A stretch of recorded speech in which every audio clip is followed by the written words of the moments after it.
Hi guys! Ayan, welcome back to my channel, Pizza Roll. Isa to sa favorite snacks namin kasi sobrang nakakabusog siya. So, dahil tulog pa ang mga bata, tapos si mami nasa work, si daddy nasa work, gagawa ako para pagdating nila mamaya may kakainin sila, may pang snacks kami. So, ayun, isasama ko kayo para at least ma-share ko sa inyo to sa mga hindi pa nakakaalam na pwede itong pagkakitaan actually. Kasi ginawa ko na to dati nung may kasama pa ako na pwede pa akong makapag sideline. So, nagsa-sideline ako gamit ito. Nagluluto ako sa labas lang ng bahay, ganun, sa harap ng bahay. Kasi sobrang ano siya, sobrang sulit sa presyo. Kasi ano lang naman available naman halos lahat ng mga ingredients available lang sa kusina ninyo. So, pwede nyo siyang gawin anytime. Pwede nyo gawin pang business or gawin yung pang snacks nyo sa bahay, ganon. So, let's go. Let's start. So, ayan, as you can see, nasa ano ako ngayon. Nasa dining area namin. So, meron akong chopping board kasi kailangan natin mag-chop ng cheese. So, ayan. Ang kailangan lang natin, guys, are first is kahit anong brand ng loaf bread.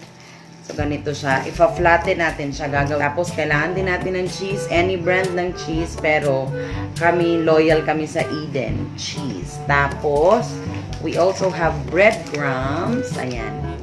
Kahit anong brand din, basta breadcrumbs. Pang ano lang natin siya, pang coating later. Tapos, kailangan din natin ng spaghetti sauce. Yung iba, ang ginagamit nila is yung plain na tomato sauce. Pero akin, ginagamit ko yung spaghetti sauce kasi para mas malasa siya. Tapos, kakailanganin din natin ng hotdog. Yung hotdog ko nasa likod ko lang. Tapos, kailangan din natin ng egg for coating later. Ina-count ko na to. Pwede natin gawin na 18 to 19 pieces. So, ang gagawin ko sa cheese, i-divide ko lang siya sa siguro 18 na lang para mas equal ang ating paghahati.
So, ayan, we're done preparing.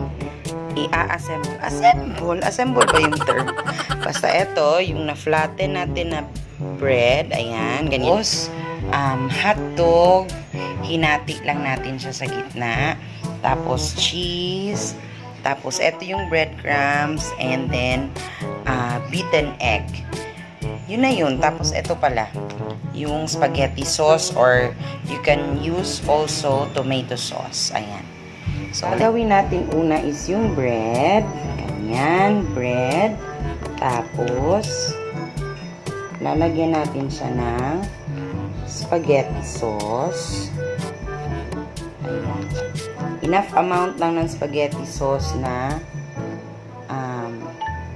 makakover niya lahat or malalagyan lahat yung surface ng bread. Sobrang sarap nito, guys, promise. Kita niyo ba? Ayan. Tapos, maglalagay tayo ng kalahating hotdog. Ayan. Kalahating hotdog. Ayan. Tapos, isang piraso ng cheese. Tapos, iro-roll natin siya. Kaya siya pizza roll. Ayan. Ayun. Dog, may cheese sa loob.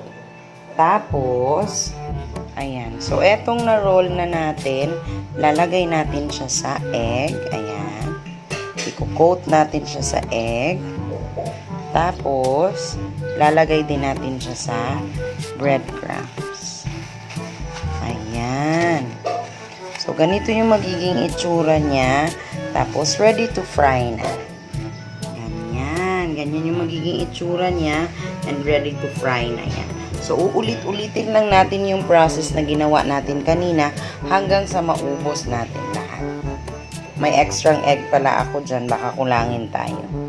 So, let's go!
Done. Ayan na siya. Ready for frying. Dahil may natira pang bread at cheese, papakin natin. Papak.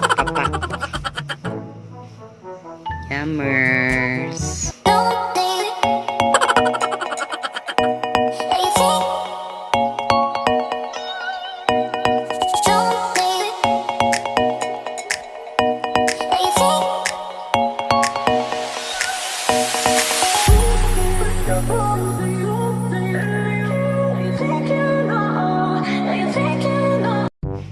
Time to fry. Ayan. Ayan, meron tayong kawali.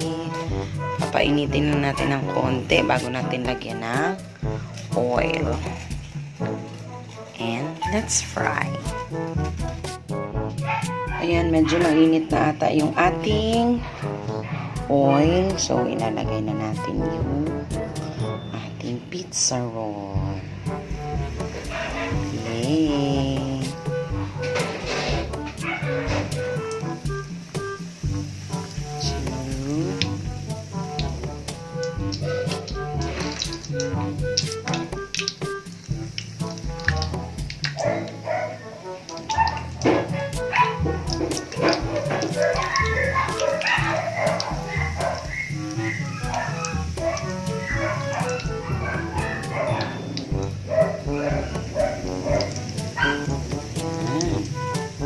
Yummers.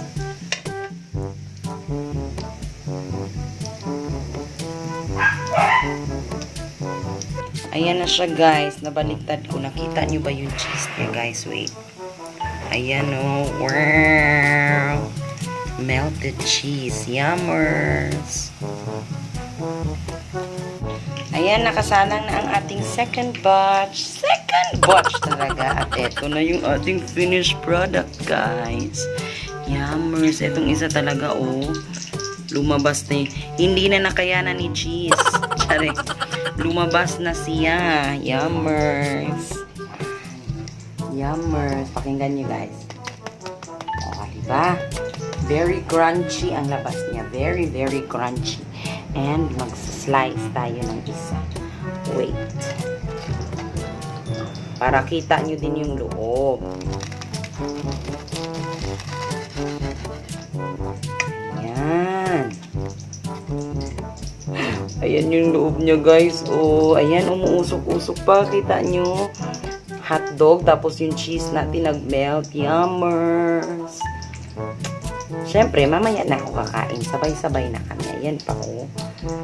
Yum! Ayan ang usok. Ang sarap nito, guys. Sobra. Ayan, gumawa rin pala ako ng dip niya. Ano lang to? Mixture ng mayo tsaka ketchup.